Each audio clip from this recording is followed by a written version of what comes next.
Dearest listener, I regret to inform you that the following podcast episode will bring you nothing but misery and despair. Instead of listening to it, I suggest that you unplug your computer, switch off your mobile device, and do something more enjoyable, like go to the dentist or have dinner with your archenemy. It is my most solemn duty to review Lemony Snicket's Chronicle of the Lives of the Baudelaire Children. Their exploits and misadventures have depressed me, even more than recent news concerning the American presidency.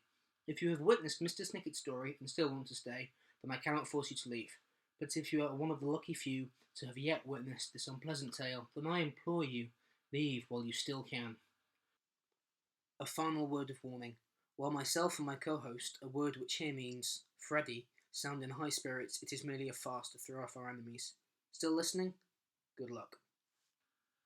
Hello and welcome to Overcranked. We are your hosts. I am Nick Fisher. And I am Freddie Nasru. Happy New Year, there we go. Yes. Happy New Year to all of you.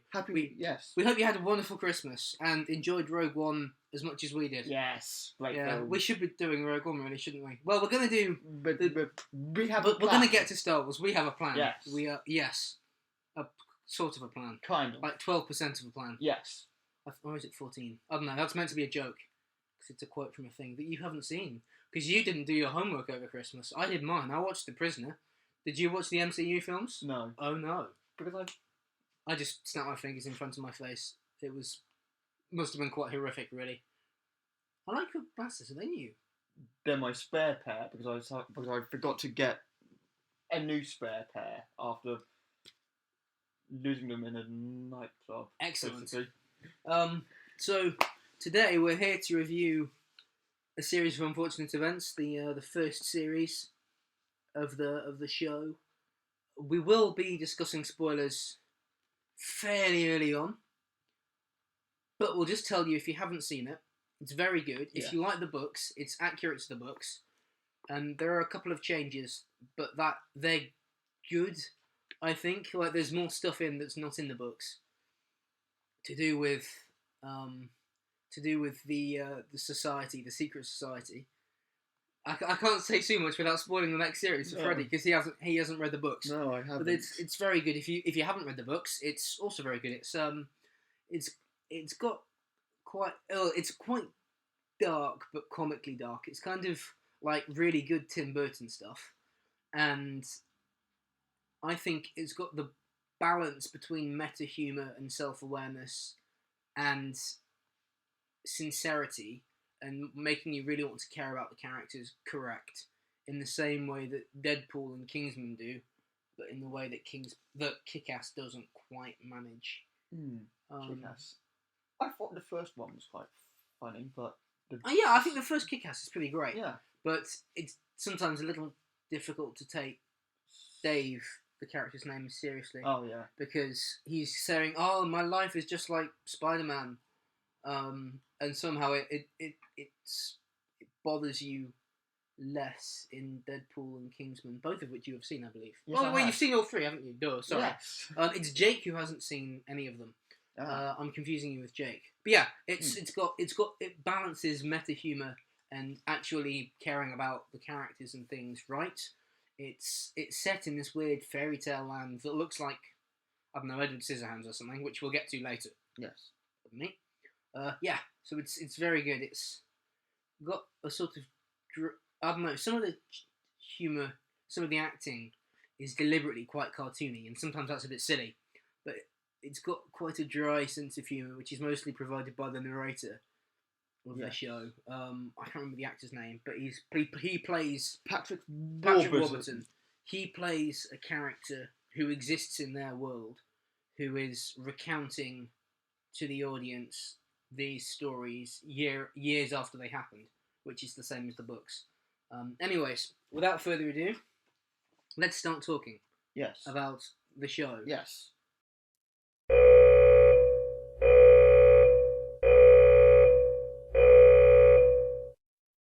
So we're going to talk about the cast first, in a different order to which they're billed, because the main characters really aren't Olaf, they're the children, because Neil Patrick Harris gets top billing. But if we're going to talk about the children, eldest first, yes. Violet. what did you think, Freddie? Having knowing nothing about her from the stories. Clever. Yes. Very clever. She'll go far in life should she survive the rest of the story. I agree with you. Whether or not she does survive the rest of the story, I'm not going to tell you. Yes. But yes, she. I don't know. She's basically the same as she is in the books. But she. I don't know. This will get touched on again later. But a few reviews have criticised the kids' acting. Not just her, like all of the children's acting. I don't know if that's fair. So I don't know how old she is. Like Klaus, they're like, I don't know, 13, 14. I don't know if it's fair to hold children to the same standards as adults in their performance, because they're fine. I think the kids play it, and Klaus as well, a bit more sincerely, like they're taking it really seriously than the rest of the cast do, which is, I don't know, maybe the directors and the writers of the show haven't. No, maybe the kids aren't in on the joke, because it's all meant to be a bit silly, isn't it? Yeah. Which Maybe is a they shame. I would, Yeah. if it was me, I'd probably tell the kids. But this is all speculation. We don't Yes. know, and they're still pretty good. Yeah. Yeah. Violet and Klaus. Klaus was, I think, my favourite character in the books when I read them. Well, when I read the last few, but most of them I listened to on audiobooks because I'm dyslexic. Yeah, I think Klaus was. He's like he is in the books, and he was likable and stuff, wasn't he, Freddie? Yeah. Thoughts? Yeah. Yeah. Okay. Also very clever. Yes, very clever. Very inventive. He's the one who reads. Yes. Yes, she's That's the probably, inventive one. Yes, that's. Yeah. Yes. Something tells me they're linked somehow. Reading and inventing. I don't know, maybe. Okay, the best Baudelaire by far, Sunny. Hilarious. Yeah, I like in episode 2. Sorry, my hand was covering my mouth. When she plays poker with the hook hand. Yes. Yeah. She just he keeps getting flushes and yeah. And her teeth, the way, because that's in the books, her having the teeth, but they work sort of cartoonishly fast here, don't they? Yeah. Like Tom and Jerry or something, and that's, I don't know, it's very funny. She's Yeah. she's very cute as well. Yes. Played by Presley Smith. Oh yes. On my Yep. notes, I had put wrong names in the No, you haven't. for Sonny and Klaus. Oh, I see what you mean. Yeah. All right. Olaf. Yes. Hilarious. Yes. Neil Patrick Harris is absolutely fantastic. Yes. He's as good as you would imagine him to be. Like, it was announced about a year ago that he was going to play Count Olaf, and yeah, he's brilliant, isn't he? Yes. He's very animate. He is quite sinister. So when he needs to be. When he has to be, yeah, he's quite sinister, particularly in the first 2 when he looks like Count Olaf, because it's easier to take him seriously when it's not all funny disguises, and he is quite. I mean, Olaf's meant to be sort of recognisable when he's in the disguises, but the disguises are very good. Like when he's Stefano, when he's Captain Sham, and when he's the secretary. Yeah. I think Captain Sham's the easiest to identify as him. But yeah, he's great, isn't he? Yes. Yeah.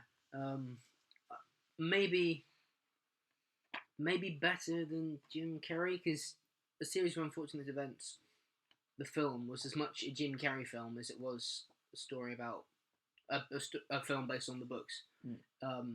It was just sort of marketed as the next Jim Carrey film. Yeah. Something else I had to say about Count Olaf that I've forgotten.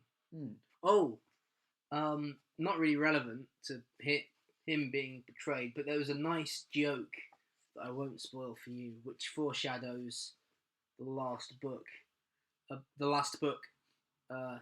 Concerning something Count Olaf does or has done or is involved with or witnesses. People who know the stories know what I mean. And it's in the trailer as well, that particular joke. I think that was very funny. Okay. It shows a level of care for the property. Yeah. The writers, I know Daniel Handler that's Lemony Snicket's real name, is involved in writing the show, and it shows that he or the other person is, I can't remember the other person's name, clearly involved with it, or not involved, very in touch with the source material. I agree. You liked him, then? Yes. Yeah. What Neil Patrick Harris was excellent. Yeah. Excellent casting. It's almost like fan casting, I think, but with hindsight, though. I don't know. Oh, no, I don't know if it is. I mean, I don't think people, because there's bound to be sort of IMDb fan casts for these stories. I don't think people, like, fans would have thought, oh, Neil Patrick Harris is Count Olaf. They would have, I don't know, maybe thought of someone more serious. Having said that, I can't think who. Yeah. But it makes perfect sense. And I remember thinking it made perfect sense a year ago when he was cast. Yeah. Count Olaf is essentially Barney Stinson. He dresses up and tells lies because he's trying to chase people who are much younger than him, which is kind of what Barney does in How I Met Your Mother. That's his character. Well, you've seen How I Met Your Mother, haven't you? No. Yeah, you have. The Big Bang Theory. No. Are you sure? I've definitely seen the first series of The Big Bang Theory. Didn't I get you watching How I Met Your Mother? No. You sure? Yes. You certain? Yes. But I remember this happening. I don't. Oh no, it wasn't you. Ah. I know who it was. Never mind. Mr. Poe. I'd love to hear your thoughts on him. I like him. Yeah. And I think him never recognising Count Olaf is intended. Mm-hmm. But so he's a decent supporting character. Yeah. You know, I think he's portrayed as slightly less stupid in the books, but only slightly. And he's funnier in the film than he is in the show than he is in the books. And that's it really. Oh, I told you I like that they made, because there's a recurring character in the books who's not named, I don't think, who's a journalist, and they've made his wife the journalist, I think. Yeah. She, I don't know if she's the editor of the paper in the books, but she has the line that the journalist has. Wait until the readers of Daily Pontilio hear about this. So that's a thing. I don't know. I think it's good. Yeah. They did Yeah. that. I agree. Yeah. All right. Others. Anyone else? Any supporting cast who stands out in your mind? Montgomery. Oh yeah, go on. I can't remember the actor's name, but I really felt a good sense of warmth towards him. In the screen presence and the acting style, he seemed like he's a genuinely nice bloke. Yeah, he's like that in the books. He's that friendly. Yeah, it's a shame he dies, really. Yeah, it's a shame he gets killed by the incredibly deadly Viper. Yes. Or was it the incredibly deadly Viper? Well, we know it. Yeah, everyone here yes. has seen it. Yes, I'm just. Or they're one of those weirdos who like spoilers and should be sterilised. Maybe that's a little extreme. What kind of sterilised? Oh, that, yeah. Oh my god, yeah. Possibly a bit extreme. Maybe. What did you think of the parents? The Quagmires. That's their name, by the way, the Quagmires, that couple. I'm very good, and I know the father. Is it Will Arnett? Yes. Yeah. From BoJack Horseman. Yeah, he's a voice. I know he's a voice actor because he does stuff for DC. I think he's voiced Batman.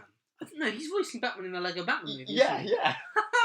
And I think he voiced him in the Lego movie as well. Yeah, he did. And of course, Agent Hill and Robin Scherbatsky herself, Kobe Smulders as Mrs. Quagmire. It's a shame we probably won't see Robin and Barney reunited in this show, unless they're in maybe they'll be in a photograph together or a flashback or something. Yeah, I liked that. Yeah, it's difficult for me. I mean, it's different with Neil Patrick Harris, but when I look at Kobe Smulders, because I've seen most of the MCU films multiple times, and she's in some of those. And now I can't look at Agent Hill and not think of Robin. Robin Hood. That's not the superhero. Her, because she plays a character called Robin. Okay. Sorry. No. That was just for Freddie, not for you guys. I liked their little sort of swashbuckling adventures, and I liked what they do with the parents, making you think that they're the Baudelaire's parents still alive, and then you find out they're the Quagmire's parents. That happens later on in the books in a different way. Okay. The Baudelaires read something about a fire. This, I'm guessing, won't be in the show now, so it's not a spoiler. Because they've already done it. Yeah. They read something about the fire, but they say that it says there may be another survivor or a survivor, and they think, oh, this is about our parents. Then they find out. I think that's in book 8 that they read it, and then because book 8's the hospital, then book 10, which is the slippery slope, they find out that it was one of the Quagmires, not their parents. So their parents are definitely dead. So they've done the same thing. They played the same trick on the audience. You get it? I thought it was their parents. Yeah, you're supposed to. So did I. But do you get it? Yes. They've played the... Yes. But shows more a kind of appreciation I think to it's the novel, potentially. Instead of... it certainly shows that... Well, okay, the other writer, whoever he is, not Handler, is presumably read ahead. And it's good that they're taking stuff from the future and then putting it in, because that means, yes, they do know what they're doing. Yeah. He knows what he's doing. And it's... I am a big fan of... I think I've said this before. I don't know if I've said it on the show before, I know I've said it to you. Of taking an existing property and changing it slightly so that people who are watching it, who know the stories, like, say, the Dark Tower film or the Hannibal TV series, they'll still get surprises. Yeah. Like, in the Dark Tower, which is coming out next year, no, this year now, it's set in a parallel universe to the books, kind of. It's too difficult to explain here, and for a start, I'd have to spoil the books. But it's going to have all the events from the books, just in a different order and with different characters. But that shows appreciation for the source material and care for the source material, but still a desire to shock people who think they know what's coming. And I think that's good.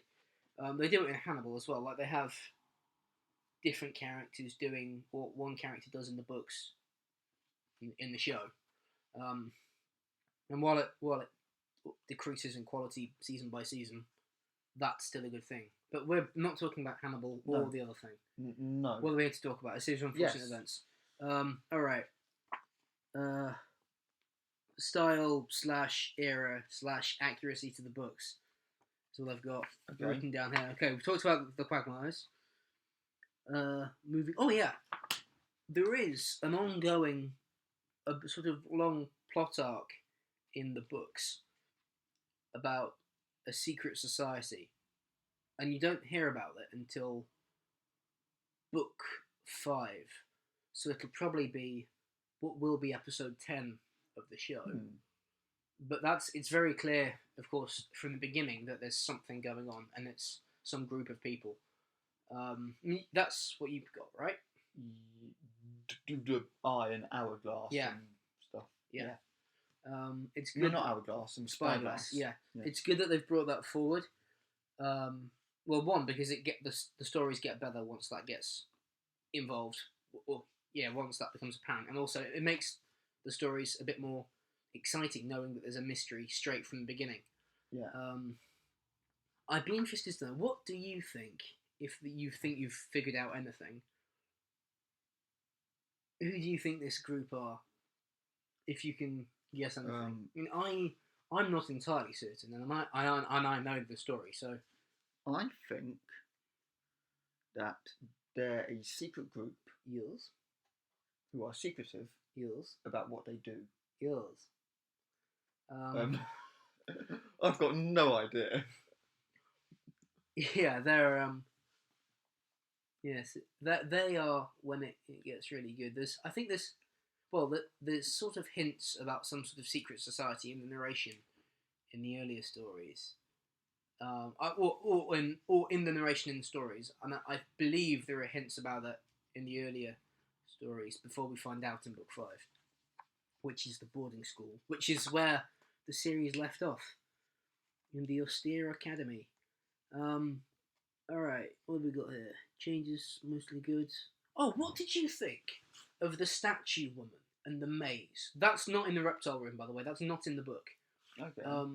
But that woman who was a statue, wasn't she Mr. Poe's secretary? Yeah. as well? Okay. She was a member. She's a member of this society. She's not in the books. Okay. What did you think of that? Did you think that was kind of weird? I mean, how long had she been there? Yeah. So there must be a statue in his garden, and instead of hiding in the bush, she thought, "I know what I'll do. I'll paint myself gold, and get." That was weird, right? Yeah. Disappointing of me that hope she was there right from the start. Me too. Just because there are so many more simpler things to have that conversation with. Yeah. that was a bit strange. I wonder, because of her name, it's I think Jackie. I wonder if she's a gender flipped version of a character who shows up in the series later on, which is odd if she is, because that character has a sister who helps the Baudelaires, kind of. Okay. But that's all speculation just because of her name. Maybe she's a new character and she's been given that name to wind up people like me. Yeah, that was a bit weird, right? Because the maze isn't in the books, or there's no mention of a maze, or no. It's just a. No. But I don't know. I kind of liked it. Changes are mostly good. I think the changes are all good. I don't know any changes. I haven't read the books, so they're good. And then what we've got here, movie. Oh, we didn't talk about Lemony Snicket when we talked about characters. Yes. Best character, Lemony Snicket, the narrator. Yes. Yeah. He's great. The way he just kind of drops in those definitions is glorious. Yes, those are in the books.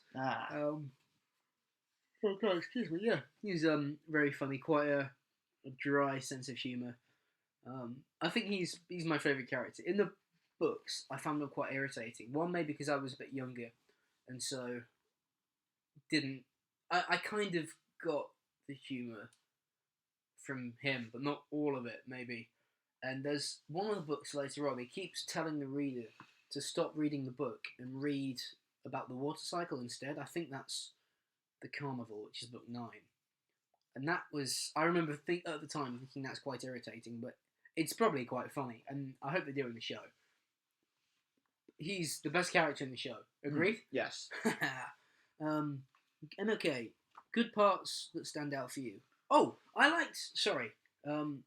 it was in this weird, because this is the same in the books. It's in this weird anachronistic time period. Yeah, because there's clearly online shopping from Count Olaf's dialogue, which is my favourite line in the. Yeah.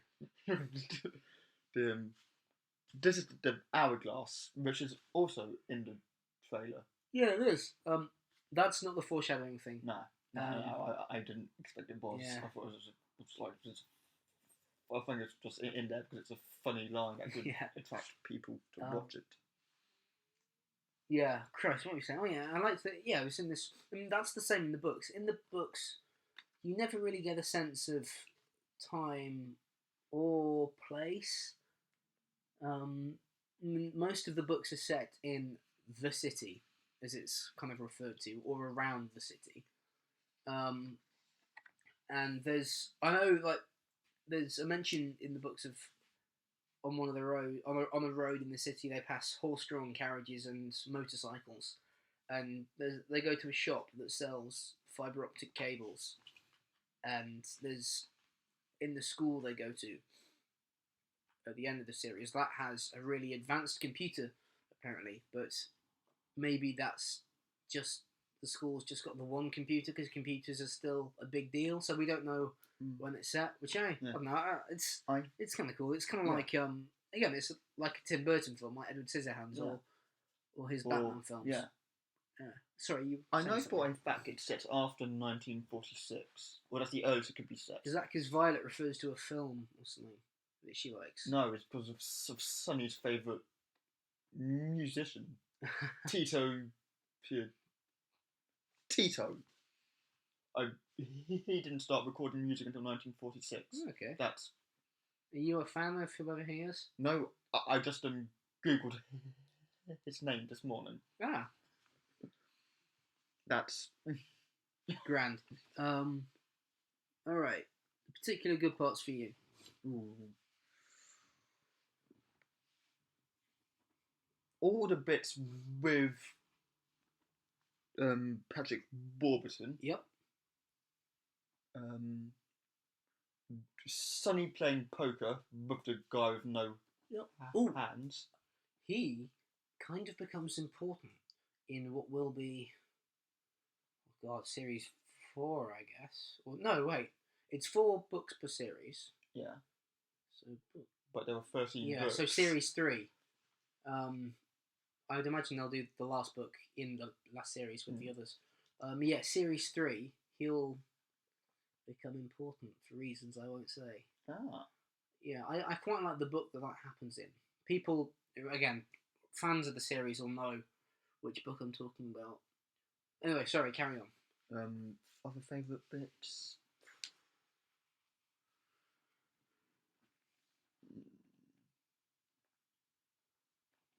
The bit in the cinema, in the reptile room. Yep.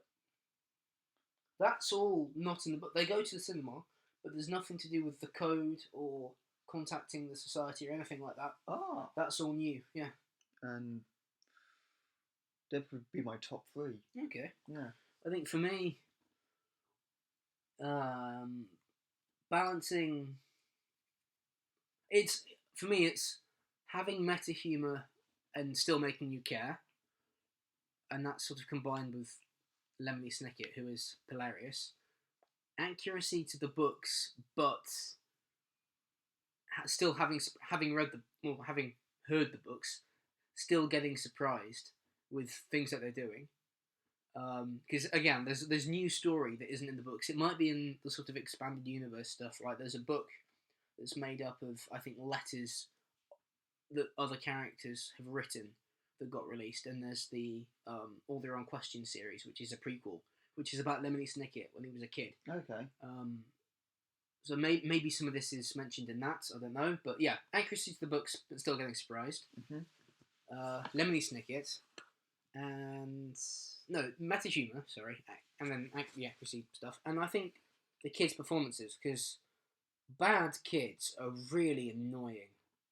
Well, I can't stick Goonies because of the kid actors in that, but Stranger Things and this have got fantastic child actors. And, yes, I'm going to Harry Potter.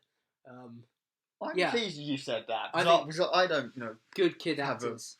Particularly Sunny. Okay, even though that's less acting, more, like, there are bits of her that are clearly CG, like, when she's playing poker. Yeah, I think the kids are really good. Yeah. Any bad parts for you? Well, I was never bored watching it. Nothing that really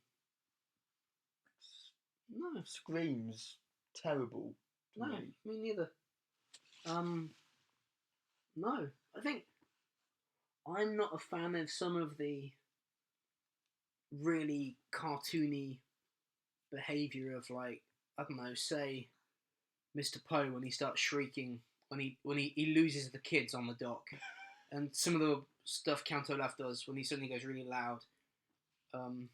He's more subdued than he is in the film, which is a good thing. But that's a tiny thing. It doesn't detract from the show because the show's still bloody brilliant, isn't it? Yes. It seems like Netflix are quite good at deciding, okay, we're going to do this genre now, and they do it. Like, they've done sort of dark kid stuff, and they've done sort of science fiction mixed with horror in Stranger Things. And like Netflix have their own version of Archer, and they call it Pacific Heat, and it looks it's about detectives, and it's the same kind of animation as Archer, and it's the same kind of humor, and they're clearly trying to get like a finger in every pie. Yeah. And the finger in this pie has worked. That's a weird sentence, not one I expected to say today. The finger in this pie has worked. Yes. It's a weird sentence, but I like it. So no bad parts. Not for me, but I haven't read the book, so that may. So the next series will be books 5 through 9. No, 5 through 8. Sorry. That's I think they get really good in book 9 is when they start getting really good. But yeah, we'll just tease the next series. The school, the penthouse, the village, and the hospital.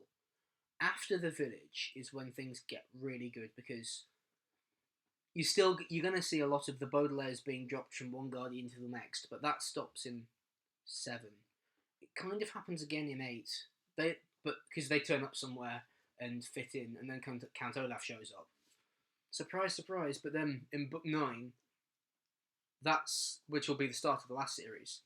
That's when it gets really good, and I think my favourite is book 10, which is the Slippery Slope.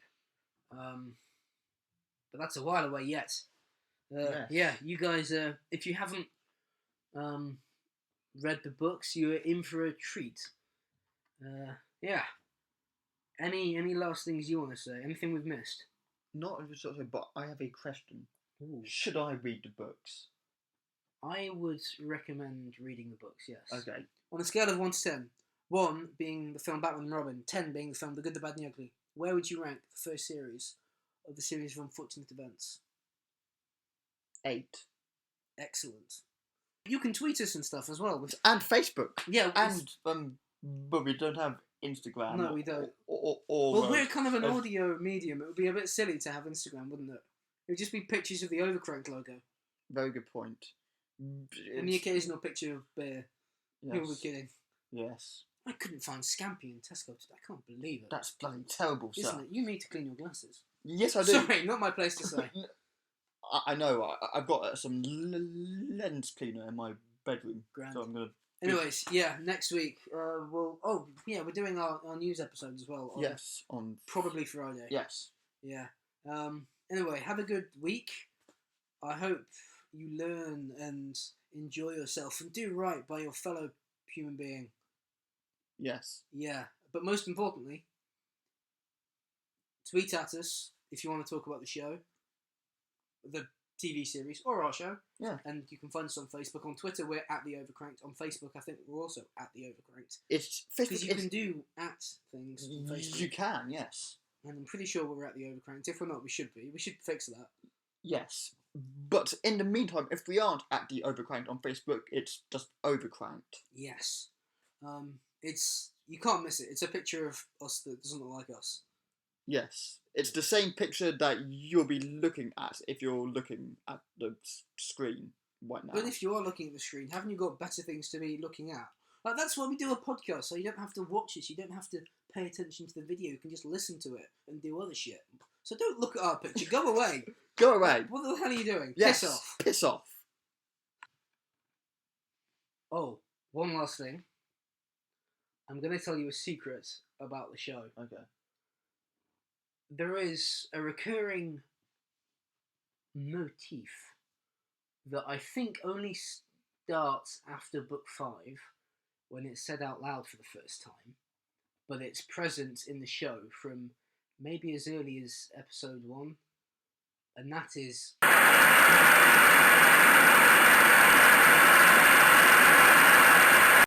To my podcast editor, if you have found this message, then my plan has worked. As I record this, I am sitting under a blanket, under a table, in a basement, under a cafe, under an apartment, inhabited by 2 ghastly people. One is a doctor, and one is an amateur detective.